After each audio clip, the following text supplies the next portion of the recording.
उस आदमी ने नाश्ते के सिर्फ 5 सेंट दिए थे, लेकिन पैसे गिनने से पहले ही स्टाफ ने उसे खाना दिया। ये स्पीड देखकर रे क्रॉक दंग रह गया। वो बर्गर को घूर रहा था। उसे यकीन नहीं हो रहा था कि यह इतनी जल्दी बन गया। उसने चारों तरफ देखा, जहां सब लोग आराम से खा रहे थे, तो उसने बैग खोला। तभी एक सफाई कर्मचारी उसके पास आया और पूछा, सर, आपको हमारा बर्गर कैसा लगा? क्रॉक ने जवाब दिया, पर अगले ही पल उसे समझ आया, यह कोई आम क्लीनर नहीं, बल्कि रेस्टोरेंट। क्रॉक उत्साहित हो गया। उसने तुरंत अपना कार्ड निकाला और कहा उसे इस जगह के बारे में और जानना है। क्रॉक एक ट्रैवलिंग सेल्समैन था, जो ज्यादातर सड़क पर रहता और जो भी मिलता खा लेता था। 1950 के दशक में सबसे तेज जगह भी कम से कम 30 मिनट लेती थी खाना देने में। 52 की उम्र में उसकी जिंदगी कहीं नहीं जा रही थी।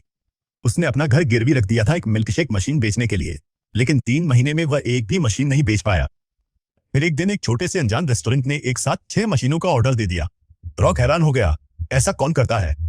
उत्सुकता में वो खुद वहां गया और जो देखा उससे हैरान रह गया। छोटा सा रेस्टोरेंट, पर बाहर लंबी लाइन, फिर भी सर्विस इतनी तेज थी कि समझना मुश्किल था कि कैसे। जब मालिकों को पता लगा कि वो मिक्सर बेचता है तो उसे किचन दिखाया। अंदर सब लोग मशीन की तरह काम में जुटे हुए थे।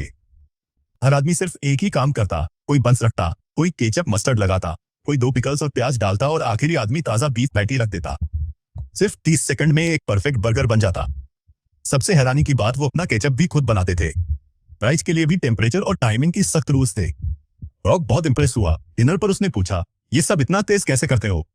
मैकडोनल्ड ब्रदर्स ने राज खोला। पूरी किचन को फैक्ट्री की असेंबली लाइन जैसा डिजाइन किया था। ना वेटर, ना टेबल सर्विस, ग्राहक खुद लाइन से खाना लेते हैं। पैच हटाकर सबको पेपर पैकेजिंग दी गई, ना बर्तन, ना धोने का झंझट। फिर उन्होंने नोटिस किया कि उनकी 87% बिक्री सिर्फ 3 चीजों से आती है, बर्गर, फ्राइज और कोक। तो उन्होंने मेन्यू को सिर्फ इन्हीं पर सीमित कर दिया। किचन डिजाइन करने के लिए उन्होंने टेनिस कोर्ट पर चौक से पूरी लेआउट ड्रॉ की। स्टाफ को चलवाया, जहां भी टक्कर हुई लाइन मिटाई और फिर से बनाई। सैकड़ों बार दोहराने के बाद उन्होंने एक परफेक्ट सिस्टम बना लिया, जहां हर आदमी तेजी से काम करे बिना किसी रुकावट के। और इसी तरह बना दुनिया का पहला सचमुच का फास्ट फूड मशीन जैसा रेस्टोरेंट। इसे देखकर रे क्रॉक को समझ आ गया कि यह चीज दुनिया बदल सकती है।